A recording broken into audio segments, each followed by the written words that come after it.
नमस्कार। आज बात करते हैं भारतीय रेलवे की उस नई भर्ती के बारे में जिसका बहुत से लोग इंतजार कर रहे थे। जी हाँ, 10+2 लेवल वालों के लिए जो ये मौका आया है उसकी हर छोटी बड़ी जानकारी को आज हम यहाँ समझेंगे। तो चलिए सबसे पहले मुद्दे की बात करते हैं। देखिए, भारतीय रेलवे ने नॉन टेक्निकल पॉपुलर कैटेगरीज, जिसे हम सब एनटीपीसी के नाम से जानते हैं, उसमें 3000 से भी ज्यादा नई नौकरियों का ऐलान किया है। ये वाकई एक बड़ा नंबर है। तो सवाल ये उठता है कि रेलवे के इन पक्की नौकरियों में से एक को हासिल करने के लिए आखिर क्या करना होगा।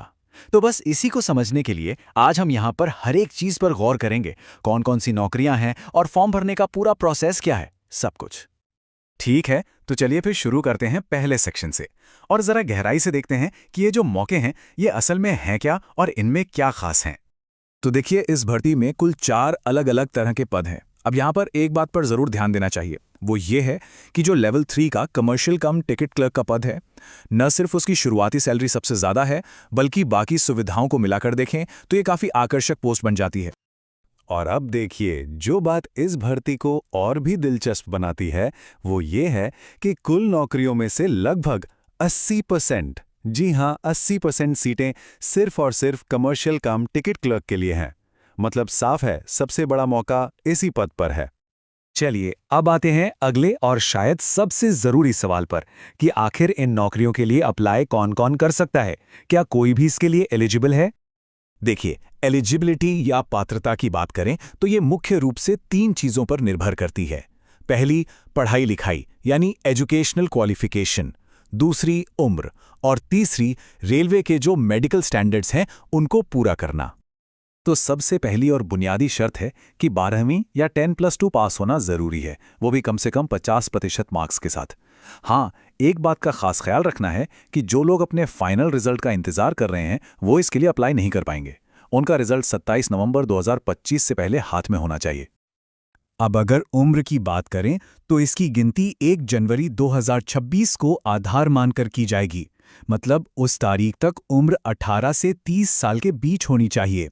हाँ, जो आरक्षित श्रेणियां हैं जैसे ओबीसी, एससी, एसटी, उन्हें सरकारी नियमों के हिसाब से उम्र में छूट भी मिलेगी। तो ठीक है, अगर कोई एलिजिबल है तो फिर अगला सवाल यह है कि सिलेक्शन का पूरा प्रोसेस आखिर है क्या, मतलब नौकरी मिलेगी कैसे।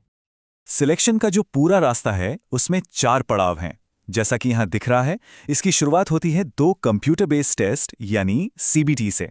और सच कहूं तो यही 2 स्टेज सबसे ज्यादा जरूरी हैं। यहां एक बात समझना बहुत जरूरी है, पहले सीबीटी में परफॉर्मेंस कैसा रहता है ये बहुत मायने रखेगा। क्यों?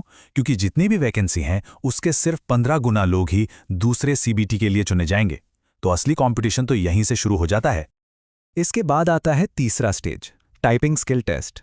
लेकिन ये टेस्ट सबके लिए नहीं है, ये सिर्फ उन लोगों के लिए हैं जो अकाउंट्स क्लर्क और जूनियर क्लर्क के पदों के लिए अप्लाई करेंगे।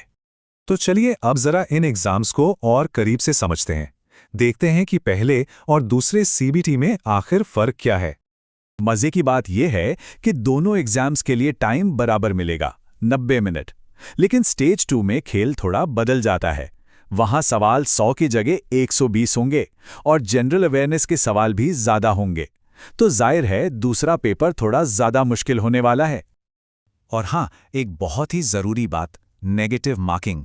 दोनों ही पेपर में हर गलत जवाब के लिए 1/3 नंबर काट लिए जाएंगे।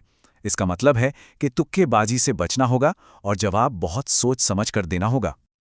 चलिए अब फटाफट से बात कर लेते हैं सबसे काम की जानकारी की, यानी फॉर्म कब से भरे जाएंगे और फीस कितनी लगेगी। तो ध्यान रखिए, फॉर्म भरने के लिए पूरा 1 महीना मिलेगा। विंडो 28 अक्टूबर को खुलेगी और 27 नवंबर को बंद हो जाएगी। तो समय काफी है, लेकिन आखिरी तारीख का इंतजार नहीं करना है। फीस की बात करें तो जनरल और ओबीसी कैंडिडेट्स के लिए ये 500 रुपये है, जिसमें से 400 रुपये वापस आ जाएंगे। और बाकी सभी कैटेगरीज के लिए फीस 250 रुपये है, जो पूरी की पूरी रिफंड हो जाएगी। लेकिन ये रिफंड तभी मिलेगा जब पहला सीबीटी एग्जाम दिया जाएगा, तो एग्जाम देना जरूरी है। और अप्लाई कैसे करना है? प्रोसेस बहुत सिंपल और पूरी तरह से ऑनलाइन है। बस अपने इलाके के आरआरबी की ऑफिशियल वेबसाइट पर जाना है, रजिस्टर करना है, फॉर्म भरना है, डॉक्यूमेंट्स अपलोड करके फीस देनी है और बस काम हो गया।